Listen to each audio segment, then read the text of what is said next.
بسم الله الرحمن الرحيم. الحمد لله رب العالمين والصلاة والسلام على أشرف الأنبياء والمرسلين أما بعد فأستعيذ بالله من الشيطان الرجيم بسم الله الرحمن الرحيم. السلام علیکم ورحمۃ اللہ وبرکاتہ. عزیز طلبہ کرام، امید کرتا ہوں احباب خیر سے ہوں گے. انشاءاللہ آج ہم تفسیر جلالین کے درس نمبر 46 میں سپارہ نمبر 16 سے سورہ طٰہٰ کی منتخب کردہ آیات 83 سے لے کر 86 تک پڑھنے کی سعادت حاصل کریں گے، جن میں کلام الہی و کلام مفسر کا ترجمہ ہوگا، ربط و تعلق آیات کو ذکر کیا جائے گا، تفسیری اغراض کی تشریح و توضیح ہوگی. آئیے طلبہ کرام بلا تاخیر بڑھتے ہیں اپنے آج کے درس کی طرف. سب سے پہلے رب تعالیٰ نے ارشاد فرمایا، بسم اللہ الرحمن الرحیم، وما اعجلک عن قومک یا موسیٰ.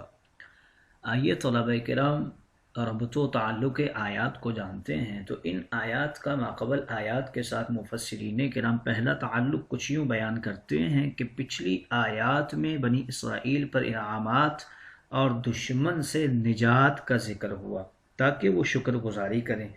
اب ان آیات میں بنی اسرائیل کی سرکشی اور ناشکری کرنے کی ابتدا کا بیان ہو رہا ہے کہ حضرت موسیٰ سے جدا ہوتے ہی کس طرح غلط ہو گئے اور گمراہ ہو گئے. دوسرا تعلق ان آیات کا ماقبل آیات کے ساتھ کچھ یوں ذکر کرتے ہیں مفسرین کرام کہ پچھلی آیات میں فرعون کی گمراہ قوم کا ذکر تھا کہ فرعون نے اپنی قوم کو گمراہ کیا. اب ان آیات میں حضرت موسیٰ کی قوم بنی اسرائیل کے گمراہ ہو جانے کا تذکرہ ہے کہ کس طرح سامری نے حضرت موسیٰ کی جدائی کے بعد حضرت موسیٰ کی قوم کو گمراہ کر دیا تھا. آئیے طلبہ کرام بڑھتے ہیں آج کے درس کے ترجمہ کی طرف. رب تعالیٰ نے ارشاد فرمایا، وما اعجلک عن قومک یا موسیٰ، اے موسیٰ اپنی قوم کو چھوڑ کر آپ جلدی آ گئے ہیں. آپ تورات کو لینے کی جو مقررہ مدت طے ہوئی تھی، وقت طے ہوا تھا، اس سے پہلے آنے کی وجہ کیا ہے؟ کیوں آپ جلدی آ گئے ہیں؟ قال هم اولائی ای بالقرب منی یأتون على آثاری وعجلت الیک رب لترضى عنی ای زیادت على رضاک. وقبل الجواب اتى بالاعتذار بحسب ظنه وتخلف المظنون كما. موسیٰ علیہ السلام نے عرض کی، مولا یہ رہے، یہ میرے پیچھے تو آ رہے ہیں، یعنی میرے قریب ہی آ رہے ہیں.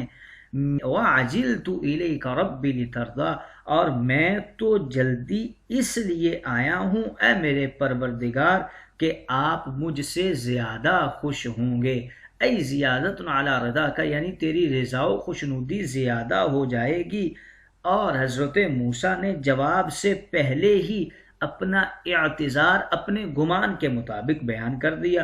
وَتَخَلَّفَ، اور جو واقعہ تھا وہ گمان کے خلاف ثابت ہوا، اس لیے کہ اللہ تعالیٰ نے فرمایا فَإِنَّا قَدْ فَتَنَّا قَوْمَكَ مِن بَعْدِكَ، بے شک ہم نے تو آپ کی قوم کو آپ کے بعد، ای بعد فراقک لہم، آپ کے ان سے جدا ہونے کے بعد ہم نے ایک فتنہ میں ڈال دیا، آزمائش میں ڈال دیا. وَأَضَلَّهُمُ السَّامِرِيُّ، اور سامری نے انہیں گمراہ کر دیا. فَعَبَدُوا الْعِجْلَ، پس انہوں نے بچھڑے کو معبود بنا لیا اور اس کی پوجا شروع کر دی ہے. فَرَجَعَ مُوسَىٰ، پس موسیٰ اپنی قوم کی طرف لوٹے، غضبان من جہتہم، ان کی طرف سے غصہ کی وجہ سے، آصفاً، اور شدید غم کی صورت میں موسیٰ علیہ السلام اپنی قوم کی طرف لوٹے. قال، فرمایا، یا قومی، اے میری قوم، أَلَمْ يَعِدْكُمْ رَبُّكُمْ وَعْدًا حَسَنًا، کیا میرے رب نے تمہارے ساتھ اچھا وعدہ نہیں کیا تھا؟ ای صدقاً، یعنی سچا وعدہ نہیں کیا تھا. انہو یعطیکم التوراۃ، یہ کہ وہ تمہیں تورات عطا کرے گا. افطال علیکم العہد مدت مفارقتی ایاکم، کیا تمہارے اوپر لمبا ہو گیا تھا وعدہ، یعنی میری جدائی کی مدت لمبی ہو گئی تھی؟ ام اردتم، یا پھر تم نے ارادہ کر لیا تھا، ان یحل، یہ کہ تمہارے اوپر آ پڑے، یاجب، واجب ہو جائے تمہارے لیے، غضب من ربکم، میرے رب کا غضب، بعبادتکم العجلہ، جو تم نے بچھڑے کی عبادت کرنی شروع کر دی ہے اس کے بسبب، فاخلفتم موعدی، پس تم نے میرے وعدے کا انکار کر دیا، مخالفت کر دی، وترکتم المجیء بعدی، اور تم نے میرے پیچھے آنے کو ترک کر دیا۔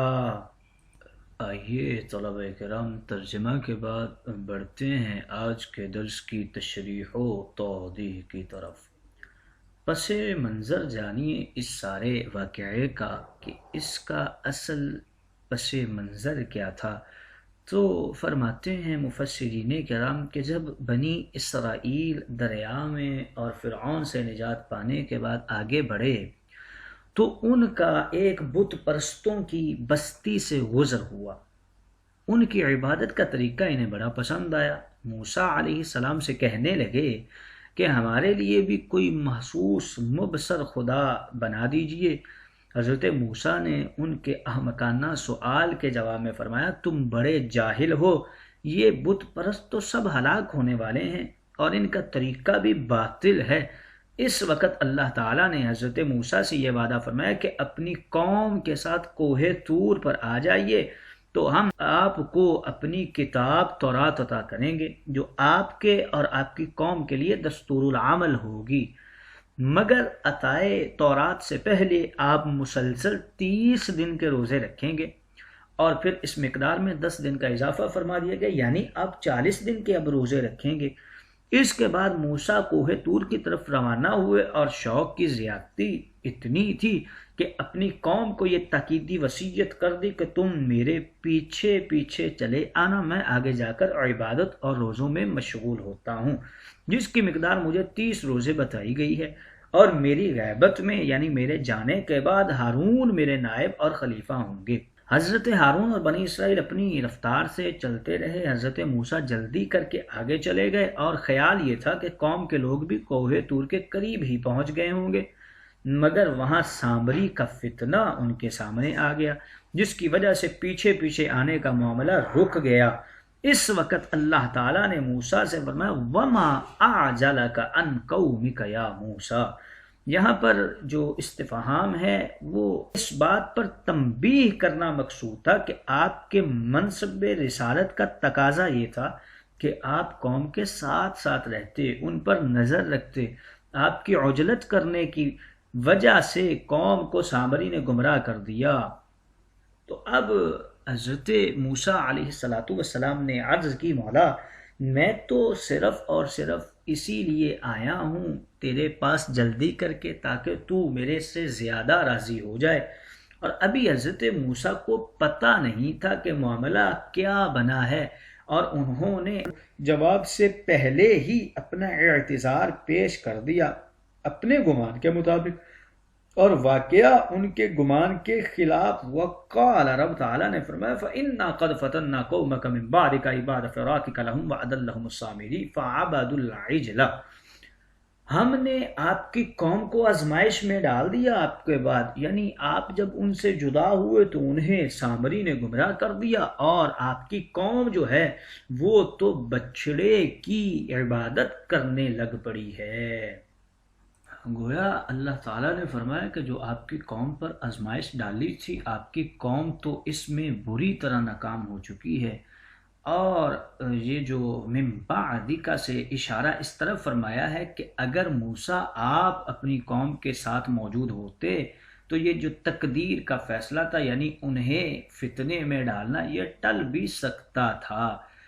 آگے عدلہم السامری کے حوالے سے بتا رہے ہیں کہ یہ آزمائش سامری جادوگر کی جو رب تعالیٰ نے ان کے سامنے رکھی، یہ سامری جو تھا یہ بڑا مکار تھا، اور اپنی مکارانہ تدبیر سے اس نے قوم کو گمراہ کر لیا تھا، کیونکہ حضرت موسیٰ کی جو چند روزہ صحبت ایمانی تھی اس سب کا اثر ان کے ذہن و عقلوں سے اتر کر جا چکا تھا۔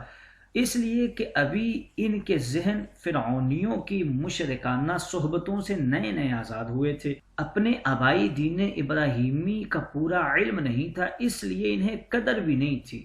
مصر کے جس گندے اور شرکیہ غلیظ ماحول میں ان بنی اسرائیل کی پرورش تربیت بلکہ اکثریت کی ولادت اور اب تک کی پوری زندگی بسر ہوئی تھی، وہاں گھر گھر شرک کفر کا اندھیرا پھیلا ہوا تھا، تو ان کو گمراہ کرنا سامری کے لیے کچھ بھی مشکل نہیں تھا۔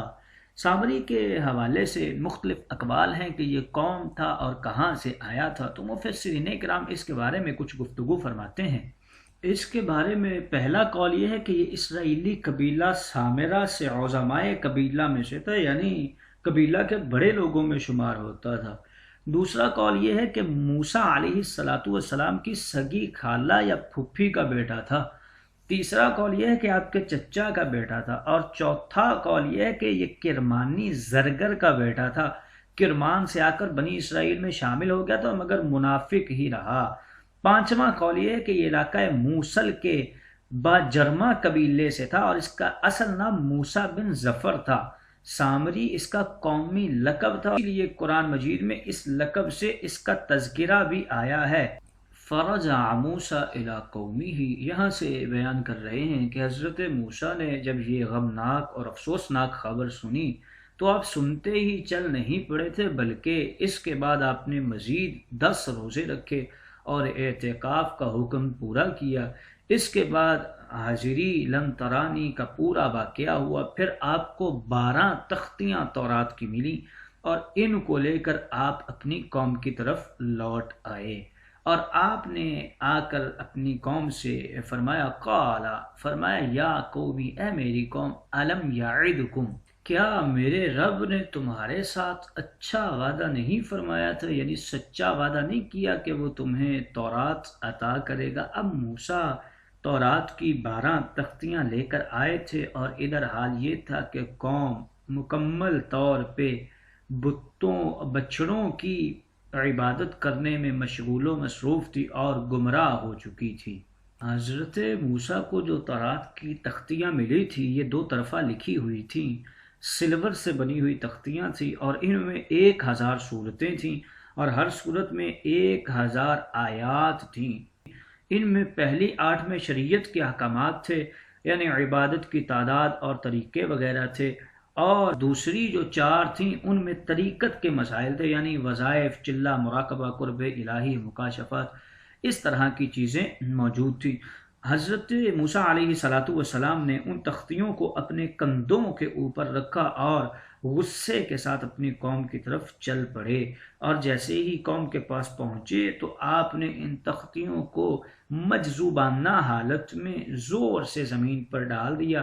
پھر موسیٰ پاک بولے افطال علیکم العہد مدت مفارقتی ایاکم، کیا میری جو مفارقت کی مدت تھی، میرے وعدے کی مدت تھی، وہ تمہارے لیے لمبی ہو گئی تھی؟ ابھی تو تمہیں سمجھایا تھا کہ میں طور پر جا رہا ہوں اور تم نے میرے پیچھے پیچھے آنا ہے، لیکن تم یہاں پر گمراہ ہو گئے، یا پھر تم نے ارادہ کر لیا تھا کہ میرے رب کا غضب جو ہے وہ تمہیں آ کر لے لے اور تمہیں پکڑ لے، جو تم نے بچھڑے کی پیروی کرنا اور اس کی عبادت کرنا شروع کر دی ہے۔ فَأَخْلَفْتُمْ مَوْعِدِي، پس تم نے میرے وعدے کی مخالفت کر دی اور میرے پیچھے آنے کو ترک کر دیا ہے۔ یہاں سے مفسرین کرام فرما رہے ہیں اور بنی اسرائیل نے حضرت موسیٰ سے 4 وعدے کیے تھے، اور حضرت موسیٰ نے بنی اسرائیل سے 3 وعدے فرمائے تھے، اور رب تعالیٰ کے وعدے یہ تھے کہ کتاب دی جائے گی اور رحمت ہوگی، برکت، فضیلت، عمل صالح کی توفیق، ہدایت کا نور، اگر تم سرکشی نہ کرو بلکہ توبہ، ایمان، عبادت پر تعمر قائم رہ کر مرو گے تو وَإِنِّي لَغَفَّارٌ کا وعدہ تھا، جنت کی عطا، جہنم سے بچانے کا وعدہ تھا، دنیا میں مصر کی حکومت کا وعدہ تھا، ہر جگہ فتح و نصرت کا وعدہ تھا، بذریعہ موسیٰ علیہ السلام کلام الہی سننے کا وعدہ تھا، فرعونی محلات اور خزانے کے ملنے کا وعدہ تھا، اور انہی وعدوں کو وعدہ حسنہ قرار دیا گیا۔ جو قوم سے حضرت موسیٰ نے 4 وعدے لیے تھے ان میں سے پہلا یہ تھا کہ میرے بعد میرے نائب حضرت ہارون کی اتباع کرنی ہے، اور دوسرا یہ تھا کہ عبادت الہیہ، ذکر، اذکار، وظائف جاری رکھنے ہیں، اور تیسرا یہ تھا کہ دین پر ہر حال میں قائم رہنا ہے، چوتھا یہ تھا کہ حضرت ہارون کے علاوہ کسی کی بات نہیں ماننی۔ قوم نے سب کو پورا کرنے کا سر جھکا کر عہد و اقرار کیا تھا، اور جو موسیٰ نے 3 وعدے اپنی قوم کے ساتھ کیے تھے وہ یہ تھے کہ فرعون سے تم کو نجات ملے گی، دریا کی غرقابی سے تم کو بچایا جائے گا، اور میں تقریباً 1 ماہ کے بعد واپس آؤں گا۔